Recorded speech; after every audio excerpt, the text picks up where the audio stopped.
मैं सूर्यकांत शर्मा हाजिर हूँ हिंदुस्तान की सियासी, समाजी और इक्तिसादी सूरत हाल पर खास प्रोग्राम लेकर।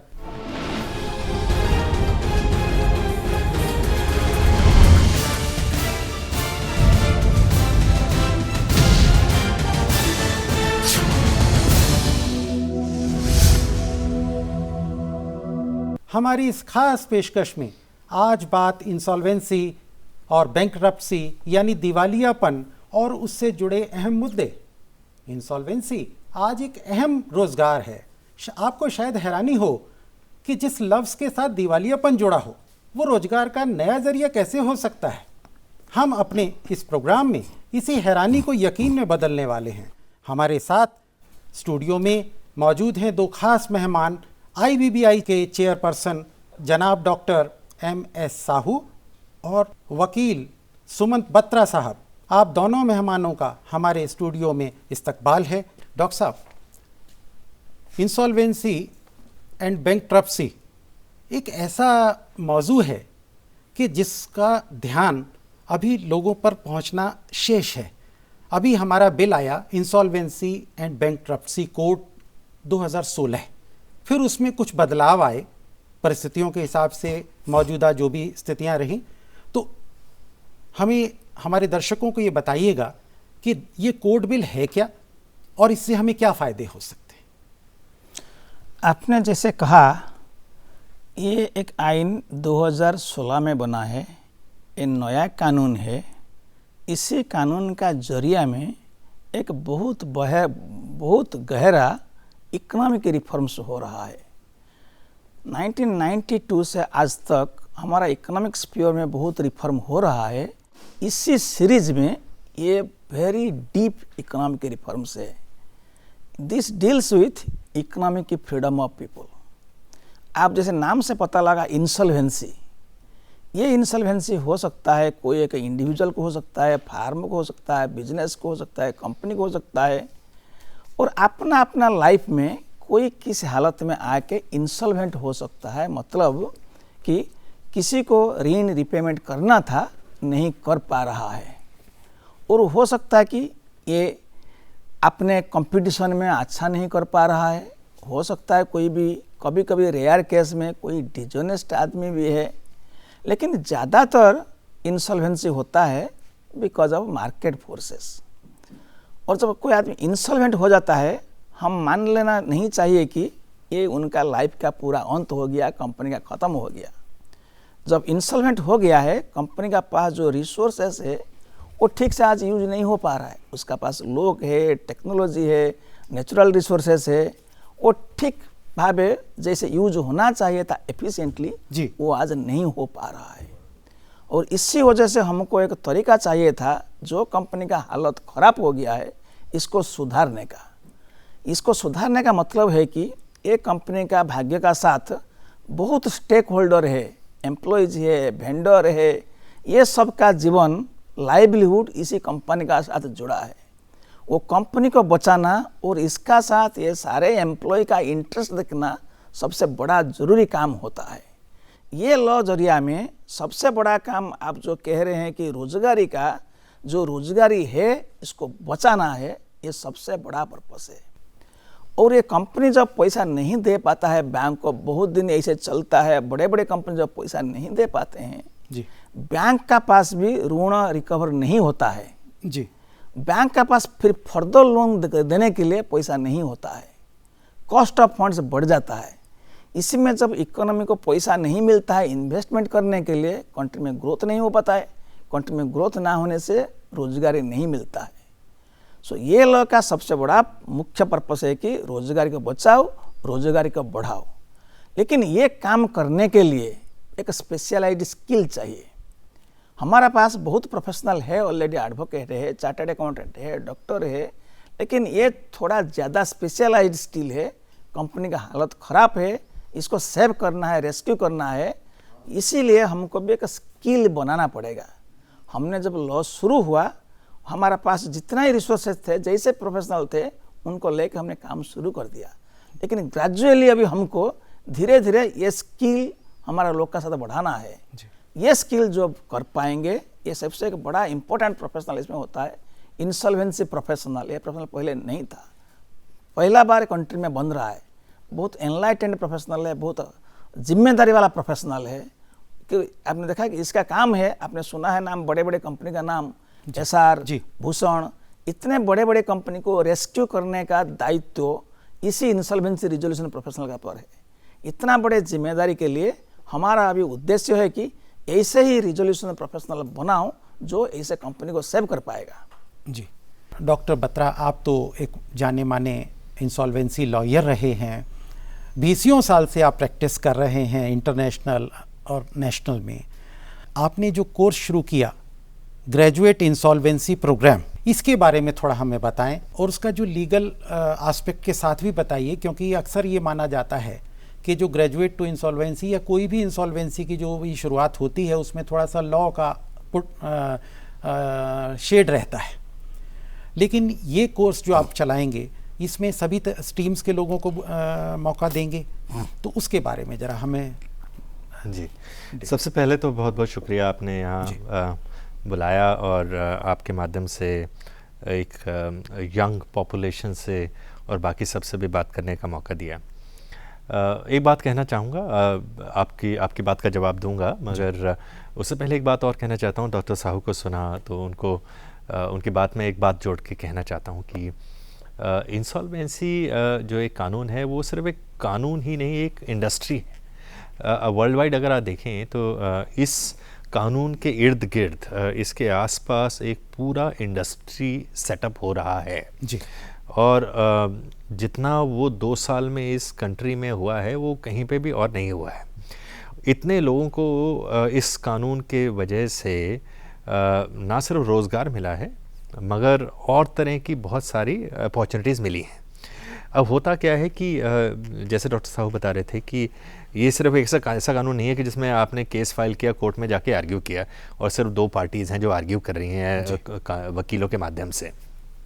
इसमें क्या है कि इतने सारे लोग जुड़े होते हैं। हालांकि जैसे डॉक्टर साहब ने बताया कि एक जो इंसॉल्वेंसी प्रोफेशनल है वो इस सबको जोड़ता है जी। वो एक किस्म का जिसे कहते हैं कि पिन करता है सारी एक्टिविटी को, मगर उसके आसपास बहुत लोग जुड़े होते हैं। जो इंसॉल्वेंसी प्रोफेशनल है वो लीगल एक्सपर्ट भी हायर करता है, वो फाइनेंशियल एक्सपर्ट्स के साथ को भी अपने साथ लेके चलता है, वैल्यूअर्स हैं उनको साथ लेकर चलता है, सिक्योरिटी एजेंसीज़ हैं क्योंकि उसकी जिम्मेवारी है जो कंपनी उसको दी जाती है उसको एसेट को कैसे सिक्योर करना है, तो वो सिक्योरिटी एजेंसी भी हायर करता है। तो एक बड़े से बड़े एक्सपर्ट से लेकर के नीचे तक बहुत सारे लोग उसके साथ जुड़ते हैं जी।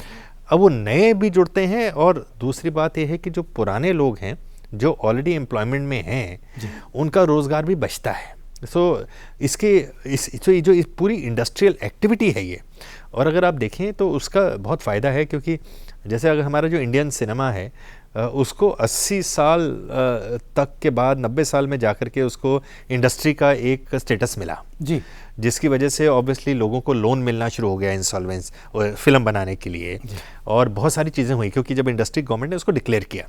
यहाँ तो बिना डिक्लेयर किए ही वो एक इंडस्ट्री है। और अगर मैं आपको बताऊँगा, 1-2 उदाहरण दूंगा कि वो कैसे हैं जी। अगर आप देखें ये ग्रेजुएट इंसॉल्वेंसी प्रोग्राम की बात हुई तो पहली बात तो ये है कि वो ये एक IBBI ने इसको क्रिएट किया है कि क्योंकि वो कानून में रिक्वायरमेंट है कि ग्रेजुएट इंसॉल्वेंसी प्रोग्राम जब एक प्रोग्राम अगर कोई इंट्रोड्यूस होता है, जब भी होता है, तो जो लोग उसको क्लियर करेंगे तो वो भी इंसॉल्वेंसी प्रोफेशनल बन सकते हैं। तो वो एक कानून में है। उसकी जिम्मेवारी जो है Indian institute of corporate affairs, जो एक मिनिस्ट्री ऑफ कॉर्पोरेट अफेयर्स का एक थिंक टैंक है, एक इंस्टीट्यूशन उनके अंडर है, इंडिपेंडेंट इंस्टीट्यूशन है, ऑटोनोमस जिसे कहा जाता है, उसको जिम्मेवारी दी गई है कि वो इस कोर्स को रन करें। मैं उसके साथ जुड़ा हूँ जी कि उसको मदद करने में कि कैसे इसको चलाया जाए। तो वो कोर्स तो एक किस्म से पूरा है, उसका एक सिस्टम है, एक तरीके से कानून से और इंस्टीट्यूशनलाइज होकर के चल रहा है। अब वो जो ग्रेजुएट इंसॉल्वेंसी प्रोग्राम है उसमें जैसे आपने कहा कि हर स्ट्रीम के लोग हैं, आ सकते हैं जी। उसके लिए आपको वकील होना ज़रूरी नहीं है, लेकिन आपकी कानून की पढ़ाई हुई होनी ज़रूरी है जी। आपके लिए वो चार्टर्ड अकाउंटेंट एज सच आपको प्रैक्टिस करा होना ज़रूरी नहीं है, लेकिन अगर आपने वो क्वालिफाई किया है तो आप इस एग्ज़ाम में बैठ सकते हैं। उसी तरह से कंपनी सेक्रेटरी और इवन इंजीनियर्स भी बैठ सकते हैं, और जिन्होंने फाइनेंस और अकाउंटेंसी में और इकोनॉमी में और कोर्स भी किया है, जिसमें लेकिन अगर आपने एक परसेंटेज लिया है तो वो करके वो भी उनके लिए भी है, वो पूरा हमारे प्रोस्पेक्टस में है। तो एक किस्म से बहुत सारे लोगों को अपॉर्चुनिटी दी गई है, सिर्फ जो कि लीगल और इकोनॉमिक ही नहीं लेकिन बाकी सब्जेक्ट भी जानते हैं। जैसे कि एक कंपनी को चलाने के लिए आपको बहुत सारे लोगों की स्किल्स चाहिए होती हैं, उसी तरह से एक इंसॉल्वेंसी इंडस्ट्री में भी बहुत सारे स्किल्स चाहिए होते हैं। तो इस ग्रेजुएट इंसॉल्वेंसी प्रोग्राम में हम कई तरह के लोगों को, जिनके पास अलग अलग तरह की पढ़ाई उन्होंने पूरी की है, उनको यहाँ मौका दे रहे हैं कि आप ये एग्ज़ाम करके उसके बाद 2 साल यहाँ लगाइए। 2 साल लगाने के बाद आप जाकर के इंसॉल्वेंसी इंडस्ट्री का हिस्सा बन सकते हैं और तरह तरह के रोल परफॉर्म कर सकते हैं। एक रोल के बारे में डॉक्टर साहब ने बताया कि इंसॉल्वेंसी प्रोफेशनल बन सकते हैं। वो बहुत अच्छी बात होगी, क्योंकि 10 साल आपको वेट नहीं करना पड़ेगा। लेकिन वो और भी बहुत चीज़ें कर सकते हैं। कुछ ऐसे हैं जो वकील बनना चाहते हैं और इंसॉल्वेंसी एक एक्सपर्टीज़ की तरह करना चाहते हैं, तो वो लॉ फर्म में ज्वाइन करके अपनी खुद की वकालत भी कर सकते हैं इस एरिया में सिंपली, और वो जॉब भी कर सकते हैं, बैंक में जाकर के लीगल ऑफिसर बन सकते हैं। क्योंकि आज सब जो है ऐसे क्योंकि इंसॉल्वेंसी इतना बड़ा इंडस्ट्री बन चुका है और आगे बढ़ेगा और भी, तो लोग चाहते हैं कि इस सब्जेक्ट में जिन लोगों को जानकारी है उनको वो हमारे इंस्टीट्यूशन में आके काम करें, ताकि उनको उससे फ़ायदा हो। जाहिर से बात। जी, इसलिए आप देखेंगे कुछ लोग हैं जो कि पढ़ाने में इंटरेस्टेड हैं और बच्चों को वो इंसॉल्वेंसी पढ़ाना चाहें, तो उनको कॉलेजेस में ज़रूरत है इतने सारे लोगों की जो आकर इंसॉल्वेंसी बच्चों को पढ़ा सके। तो ये 2 साल जो यहाँ से ये कोर्स करके जाएंगे, मुझे उम्मीद है कि law school, law colleges, universities उनको मौका देंगे कि आएँ और हमारे साथ जुड़ें और हमारे बच्चों को पढ़ाएं, और छोटे से बड़े शहरों तक ये ऐसा होगा। और उसी तरह से कुछ लोग हैं जो सिर्फ रिसर्च करना चाहते हैं, PhD करना चाहते हैं और आगे और भी स्तर पे इसको लेके जाना चाहते हैं, वो भी कर सकते हैं। तो इसमें कई तरह की अपॉर्चुनिटीज़ आएंगी जॉब की, एम्प्लॉयमेंट की, पूरी इंसॉल्वेंसी इंडस्ट्री में। और वो हमारी इंसॉल्वेंसी इंडस्ट्री है जो टॉप से लेकर के बॉटम तक सबको छूती है। अभी तक तो आपने सिर्फ बड़े कंपनीज की कॉर्पोरेट इंसॉल्वेंसी की बात करी, आने वाले वक्त में इंडिविजुअल इंसॉल्वेंसी लॉ भी आ जाएगा, जो कि जो आम आदमी को और छोटे छोटे बिजनेसेस को टच करेगा। वहाँ पर जो ये लोग, अगर छोटे शहरों में भी हमारे को बहुत ज़रूरत पड़ेगी ऐसे लोगों की जो इंसॉल्वेंसी को समझते हैं, तो इनको उनके अपने शहरों में ही मौका मिलेगा। ये नहीं कि दिल्ली, बॉम्बे, कलकत्ता आने के बाद ही उनको मौका मिलेगा। तो वो भी आने वाले वक्त में एक बड़ा फ़ायदा है जो कि ग्रेजुएट इंसॉल्वेंसी प्रोग्राम से होगा। जी, एक और बात कहना चाहता हूँ, मेरी बात थोड़ी जवाब लंबा हो गया, बट मैं कि जैसे मैं इसको इंडस्ट्री वाले इशू से कॉम्पोनेंट करना चाह रहा था कि आप ये देखिए कि इतने छोटे टाइम में अभी ग्रेजुएट इंसॉल्वेंसी प्रोग्राम अनाउंस ही हुआ है, अभी तो एग्जाम भी नहीं हुआ। जो हमारे जो सबसे बड़े एक बैंक हैं इंडिया के, उन्होंने ऑलरेडी उसके लिए लोन अनाउंस कर दिया है और टू सपोर्ट, और वो तभी वो क्योंकि उसको एज इंडस्ट्री रिकॉग्नाइज करते हैं वो और उसकी इम्पोर्टेंस को रिकॉग्नाइज करते हैं। तो आप अगर देखें तो उसको ऑलरेडी एक इंडस्ट्री का दर्जा दिया जा रहा है, फॉर्मली नहीं तो informally by the whole institutions, और उसका फ़ायदा जो है आम आदमी को और इंस्टीट्यूशंस को हो रहा है। जी डॉक्टर साहब, अब ये जो रोज़गार की जो बात है कि क्या इसके लिए कोई विशेष ट्रेनिंग की ज़रूरत पड़ेगी, कोई कोर्स करना पड़ेगा, या पहले जो अब इंसॉल्वेंट लॉयर जो रहते हैं वो इसमें क्या करते हैं, या इस वक्त जब इंसॉल्वेंसी कोई होती है यानी कि दिवालियापन जब होता है तो उस केस को सुलझाने के लिए अभी कोई मौजूदा परिस्थितियों में जो वर्तमान या जो आज के हालात में रूल्स हैं वो क्या हैं, और आप जब इसको आगे बताया आपने कि हम उसके लिए प्रोफेशनल अपॉइंट करेंगे, तो वो कैसे होगा? ये प्रोसेस चलाने के लिए, इंसॉल्वेंसी रिजोल्यूशन करने के लिए एक नया प्रोफेशनल चाहिए जिसको हम कहते हैं रिजोल्यूशन प्रोफेशनल। जी, लेकिन वो सारे कंपनी का पूरा चार्ज ले लेता है। जब प्रोसेस शुरू होता है वो कंपनी का बोर्ड ऑफ डायरेक्टर रिप्लेस कर लेता है, कंपनी चलाता है, प्रोसेस चलाता है। इसको चलाने का टाइम पे इनको भी बहुत अदर किस्म्स of, other kinds of professional का हेल्प चाहिए। चार्टर्ड अकाउंटेंट चाहिए, एडवोकेट चाहिए, वैल्यूअर चाहिए, ये सब प्रोफेशनल आज हमारा पास है। ये सब के लिए भी नया काम मिल गया है। पहले एडवोकेट के पास काम था, लेकिन ये एक नया किस्म का वेरी हाई वैल्यू का ट्रांजैक्शन आ गया। अभी वैल्यूअर के लिए भी रास्ता खुल गया है। सो जो जो एग्जिस्टिंग प्रोफेशनल थे, कंपनी सेक्रेटरी थे जी, उनके लिए भी काम मिल रहा है। लेकिन ये सारे प्रोफेशनल को लेके, एम्प्लॉय को लेके, स्टेक होल्डर को लेके एक ऑर्केस्ट्रा चलाने वाला काम है इंसॉल्वेंसी प्रोफेशनल का। वो है लीडर है जी। वो सारे प्रोफेशनल को भी गाइड करेगा, कंपनी चलाएगा, और इसमें बड़े जो स्टेक होल्डर हैं, फाइनेंशियल क्रेडिटर होते हैं जो डिसीजन लेते हैं, और एक रिजोल्यूशन एप्लीकेंट होता है जो आता है कंपनी को बचाने के लिए। ये सारे सबको साथ में लेके चलाना, ये काम है इंसॉल्वेंसी प्रोफेशनल का। हमने जब शुरू किया तब chartered accountant, company secretary, cost accountant जिसका पास 10 साल एक्सपीरियंस है, कहा कि आप लोगों को कुछ ट्रेनिंग ले लो। हमने कुछ ट्रेनिंग करवाया और एक एग्जामिनेशन करवाया। इसका बाद आज उनको लेके हम काम चला रहे हैं, और ये लेकिन बहुत अच्छा काम किए, नया नया कर रहे हैं लेकिन बहुत अच्छा काम किए हैं। अभी तक हमको बहुत फ़ायदा हुआ है। और एक नया प्रोफेशन पूरा शुरू से बिगिन करने के लिए एक प्लान किया गया है। इसका नाम दिया गया है ग्रेजुएट इंसॉल्वेंसी प्रोग्राम। ये प्रोग्राम जो कंप्लीट करेगा उनको 10 साल इंतजार करना नहीं पड़ेगा एक्सपीरियंस के लिए। सीधा सीधा जो यंग टैलेंटेड है, चैलेंज लेना चाहता है, ऐसे आदमी के लिए ये एक अपॉर्चुनिटी है। 10 साल इंतजार ना करके ये प्रोग्राम कंप्लीट करके सीधा इंसॉल्वेंसी प्रोफेशनल बन जाइए। जी डॉक्टर साहब, एक बात और कि आए दिन सुनने को मिलता है कि बैंकों के पास एनपीए बढ़ रहा है, नॉन परफॉर्मिंग एसेट बढ़ रहा है, बैंकों का जो लोन है वो रिकवर नहीं हो रहा है, कर्ज मिल नहीं रहा, कभी फर्म से नहीं मिल रहा, कभी इंडिविजुअल से नहीं मिल रहा, कभी किसी बड़े बिजनेस मैग्नेट से नहीं मिल रहा। तो ये जो हमारा कोड है या आईबीबीआई का इसमें क्या रोल है? या अगर मैं यूं कहूं कि देश की फाइनेंशियल हेल्थ अब आईबीबीआई के हवाले है, तो वो कैसे इस बारे में सक्रिय है, कैसे देख रहा है, क्या करेगा? मैंने जैसे कहा थोड़े दिन पहले, ये लॉ आने से पहले किसी कंपनी का हालत ख़राब हो गया था, वो ऋण रिपेमेंट नहीं कर पा रहे थे जी, इसीलिए बैंक का पास भी एनपीए बढ़ गया था। इसको हम कहते हैं कि ट्विन बैलेंस शीट प्रॉब्लम। एक है कि कंपनी का बैलेंस शीट बुरा है, दूसरा बैंक का बैलेंस शीट बुरा है। लेकिन ये लॉ आने का बाद इसमें बहुत सुधार हो गया है।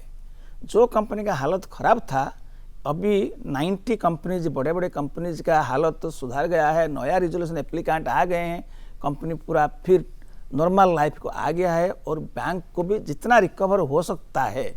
और हमारा डाटा कह रहा है कि जो 90 रिजोल्यूशन अभी हुआ है, इसमें बैंक को 48% रियलाइजेशन हुआ है। जितना क्लेम मिलना था इससे 48% मिला है। इसको हम कंपेयर कर रहे हैं, ये लॉ आने से पहले हमारा जो हालत था, पुराना ज़माना में, ये लॉ आने का पहला ज़माना में हमारा ज़्यादा से ज़्यादा 25% रिकवर हो रहा था। रिकवर करने के लिए 5 साल लग रहा था, और रिकवरी का कॉस्ट 10% हो रहा था। अभी जितना कंप्लीट हुआ है इसी में हमको 48% रिकवरी मिला है। रिकवरी 300 दिन में मिल रहा है। ये टाइम बाउंड प्रोसेस है, 300 दिन में अभी मिल रहा है। टाइम कहता है कि 270 दिन तक हो सकता है, लेकिन थोड़ा कुछ नया टाइम में नया इशू आता है, इसीलिए अभी हमारा एवरेज 300 दिन में कंप्लीट होता है। और इसको करने के लिए कॉस्ट 0.5% सिर्फ लगता है। और इससे में एक और बड़ा चीज़ हुआ है कि जो रिजोल्यूशन होता है, रिजोल्यूशन करने के लिए जो आता है वो एक क्रेडिबल आदमी होना चाहिए, कैपेबल आदमी होना चाहिए, अच्छा ट्रैक रिकॉर्ड है, परफॉर्म करता है, इसको हम ट्रस्ट कर सकते हैं। और वो एक कंपीटिंग रिजोल्यूशन प्लान देगा। जितना लोग चाहते हैं ये कंपनी को लेकर रिजल्व कर देंगे, सबको निमंत्रित किया जाता है कि आप आपका अच्छा प्लान दो। सो सबसे अच्छा प्लान हम सिलेक्ट कर सकते हैं। इसी वजह से होता है कि जो प्रोमोटर और मैनेजर कंपनी में आज है, उनको पता है कि एक बार डिफॉल्ट करेंगे, ये प्रोसेस शुरू हो जाएगा तो रिजोल्यूशन एप्लीकेंट आ जाएंगे। बहुत बेहतर। हो सकता है कि वो रिजोल्यूशन प्लान सबमिट करने के लिए एलिजिबल नहीं होंगे, और एलिजिबल होंगे भी तो हो सकता है उनका प्लान बेस्ट प्लान नहीं होगा, और इसी हालत में वो कंपनी उनका हाथ से चला जाएगा। ये सबसे बड़ा डर है कि एक बार डिफॉल्ट करने में, प्रोसेस शुरू होने से ज़्यादातर पॉसिबिलिटी है कि कंपनी मेरा हाथ से चल जाएगा। इसी डर से जी। मैं डिफ़ॉल्ट करना नहीं चाहता हूं, और डिफ़ॉल्ट किसी वजह से होता है तो मैं इसको सुधारने के लिए कोशिश करता हूं। जी। इसी से एक बड़ा बिहेवियरल चेंज आया है। बोथ डेटर एंड क्रेडिटर सब कॉशस हो गए हैं, जी। और ये लोग कहता है कि डिफ़ॉल्ट 1 लाख रुपया होने से बैंक ये प्रोसेस शुरू कर सकता है, और आपको इंतजार करना नहीं पड़ेगा 1000 करोड़ और 5000 करोड़ डिफ़ॉल्ट होगा। ये लॉ जब तक है तब तक आपका पास ऐसे कोई एक एग्जाम्पल नहीं होगा जहां 5000 करोड़ डिफ़ॉल्ट हो गया है। आपको 1 लाख करोड़ में अपॉर्चुनिटी मिल रहा है इसको सुधारने के लिए। जी। सो इसीलिए अभी इतना बिहेवियरल चेंज हो गया है कि अभी in fact the absolute level of NPA has started coming down. लोग अपने आप जाके बैंक को पैसा दे देते हैं, ये हालत को, ये प्रोसेस को आना नहीं चाहते हैं। जी। अभी लास्ट 2 साल में एनपीए फ्रंट में बहुत सुधार आ गया है। जी। इसमें किसी एक्सपीरियंस की ज़रूरत है इस कोर्स में एडमिशन लेने के लिए, और इसकी फ़ीस लगभग कितनी होगी मोटा मोटा? जी, एक्सपीरियंस की ज़रूरत नहीं है, जैसे डॉक्टर साहू ने भी बताया और आपने भी जिक्र किया। एक्सपीरियंस की ज़रूरत नहीं है, लेकिन इसका एक तरीका होगा जिसकी वजह से हम कोशिश करेंगे कि सबसे बेस्ट लोगों को सिलेक्ट करें। एक कॉम्पिटिटिव प्रोसेस होगा, जैसे आगे होता ही है बाकी जगह भी। किसी भी अच्छे इंस्टीट्यूशन में अच्छे एग्ज़ाम में लेने के लिए जो है आपको मेहनत तो करनी पड़ती है, तो मेहनत करनी पड़ेगी। एक एग्ज़ाम होगा, एग्ज़ाम क्लियर करने के बाद और उसके आगे डिस्कशन फोरम होगा, इंटरव्यू होगा, और उन सबको देखते हुए तय किया जाएगा कि कौन से 48 लोग जो हम लेंगे। अच्छा, 48 लोग सेलेक्ट करें। जहाँ तक फीस की बात है, पहले साल में उसमें आपकी 9 साढ़े 9 लाख रुपए के करीब फीस है रेजिडेंशियल प्रोग्राम, क्लासरूम प्रोग्राम की, और हॉस्टल फैसिलिटी, खाना, मेस की 2-2.5 लाख के करीब वो है। कुल मिलाकर के 12 लाख के करीब पहले साल की फीस है।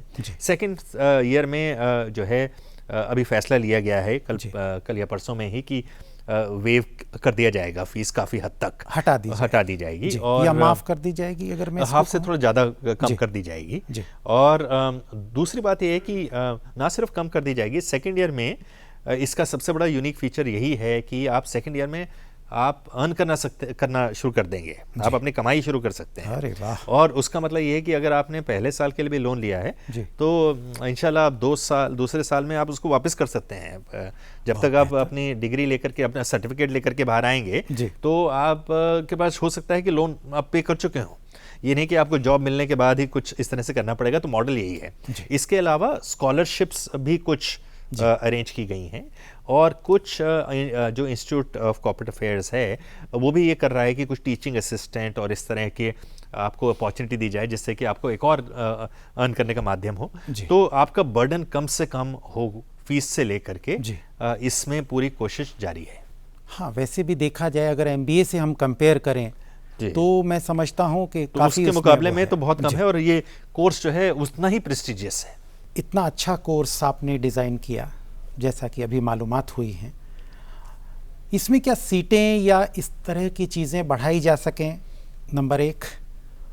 नंबर 2, इंसॉल्वेंसी और बैंकरप्सी जैसे जिसमें रोज़गार और पैदा हो सकता है, इसके लिए कोई और आपकी योजना, प्लानिंग हो, कोई और आपकी स्ट्रेटजी हो, रणनीति हो, इस बारे में थोड़ा सा बताएं। देखिए, ये जो ग्रेजुएट इंसॉल्वेंसी प्रोग्राम है, ये एक run of the mill academic course नहीं है। बिल्कुल ठीक है। जैसे मैं कहा कि आपको किस्म किस्म का स्टेक होल्डर के साथ डील करना पड़ेगा। जी। So you should have skill deal करने के लिए, फाइनेंशियल एकेटर, रिजोल्यूशन एप्लीकेंट्स, एम्प्लॉयज़, वेंडर्स। जी। ये स्किल कोई एजुकेशनल कोर्स में सीधा नहीं मिलता है, और आपका पास ये क्वालिटी भी होना चाहिए। This is a kind of experience actually. You should be able to lead. सारे टॉप प्रोफेशनल को भी आप लीड कर सकते हैं। जी। सो इसलिए हम ये कोर्स में किताब ला के नहीं पढ़ा रहे हैं कि हम चाहेंगे तो 500-1000 लोग बच्चे लेके शुरू कर सकते हैं। जी। ये प्रोग्राम डिलीवरी करना बहुत डिफिकल्ट है। सो इसलिए अब शुरू करने के लिए एक्सपेरिमेंटल बेसिस में एक प्रोजेक्ट टाइप पे अभी Indian institute of corporate affairs में 40-45 बच्चे को लेके किया जाएगा। इसी को सक्सेसफुल डिलीवर करने का बाद मॉडल बन जाएगा। अगला साल से और कोई इंस्टीट्यूट कर सकता है, यही इंस्टीट्यूट में और 3 क्लास कर सकता है। जी। लेकिन पहले इसको एक परफेक्ट मॉडल करने के लिए जी शुरुआत में जी ऐसे कोई प्रोग्राम वर्ल्ड में कहाँ नहीं है, फर्स्ट टाइम हम कर रहे हैं। अच्छा, विश्व में अपना विश्व में ऐसे वर्ल्ड में प्रोग्राम कहाँ नहीं अपने है। जैसा अलग है। हाँ, कम्प्लीटली जी। फर्स्ट टाइम वर्ल्ड में हो रहा है। जी सो इसको डिलीवर करने के लिए बहुत एफर्ट चाहिए जी और इसलिए हम एक ही जगह में इतना कैपेसिटी में शुरू कर रहे हैं। जी लेकिन इसका सक्सेस जब हो जाएगा जी और इसको जगह मॉडल बन जाएगा, बाकी लोग इसको रेप्लिकेट कर सकते हैं। जी ये इंसॉल्वेंसी प्रोफेशनल जो कहा, ये एक बहुत बड़ा इम्पोर्टेंट प्रोफेशनल है। जी वो अपने आप सारे काम नहीं कर पाएगा, इसको असिस्ट करने के लिए भी लोग चाहिए। जी जैसे कि आप इंजीनियर का पास एक ओवरसियर होता है या कोई जी, डॉक्टर का जी, पास जी, एक टेक्नीशियन होता है। जी हर प्रोफेशन में सीनियर प्रोफेशनल का पास जी एक जूनियर टेक्नीशियन काइंड ऑफ लोग रहेंगे और रहे हैं, आज कर रहे हैं और वो उनको मदद कर रहे हैं। और अब आखिरी सवाल जी बत्रा साहब से। जी जो बच्चे, जो युवा इस नौजवान इस कार्यक्रम में एडमिशन चाहेंगे, क्या क्वालिटी उनमें होनी चाहिए ताकि वो उस एडमिशन प्रोसेस में आए? जी जी बिल्कुल। अब ऑब्वियसली आपको इतनी तैयारी करनी पड़ेगी कि आप रिटन एग्ज़ाम क्लियर कर सकें, बट ये मैं आपको कहना चाहता हूँ कि सिर्फ आपकी नॉलेज टेस्ट करने के लिए जो है ये ग्रेजुएट इंसॉल्वेंसी प्रोग्राम का एडमिशन प्रोसेस नहीं तैयार किया गया है। नॉलेज आई एम श्योर किताब पढ़ करके एग्ज़ाम दे सकते हैं, ब्राइट बच्चे दे सकते हैं, लेकिन जो असली टेस्ट देखा जाएगा वो ये कि आप में जो स्किल्स चाहिए हैं एक इंसॉल्वेंसी इंडस्ट्री में अपनी सर्विसेज प्रोवाइड करने के लिए, खास करके एक इंसॉल्वेंसी प्रोफेशनल की तरह, क्या उसके आप में शेड्स हैं कि नहीं, उसमें आप में उसके पहलू हैं कि नहीं, उसको हम आगे निखार लेंगे, लेकिन ये 2 साल के कोर्स के माध्यम से। मगर हम ये देखेंगे कि आप में लीडर बनने की क्वालिटी है कि नहीं, आप में जो है एक लोगों की प्रॉब्लम सॉल्व करने के लिए और जो आपको प्रॉब्लम सॉल्व करने का एटीट्यूड है कि नहीं आपके पास, क्या आप लोगों के 10 लोगों के साथ बात करके उनकी प्रॉब्लम सॉल्व कर सकते हैं, उनके साथ रिलेशनशिप बना के रख सकते हैं, क्या आप टीम प्लेयर हैं कि नहीं, कैसे आप सोचते हैं एथिक्स के बारे में, आपकी मोरालिटी के बारे में, आपका एक नज़रिया जो है वो प्रैक्टिकल है या थ्योरेटिकल है, आप सब जो है आप को अगर एक प्रॉब्लम दी जाती है तो उसको आउट ऑफ द बॉक्स कैसे देखते हैं, आप किस डायमेंशन से देखते हैं, ये सब चीज़ें हम टेस्ट करके देखेंगे कि आप में आप एक रूटीन में अप्रोच करने से कैसे अलग हैं। और वो हर बच्चे में होता है।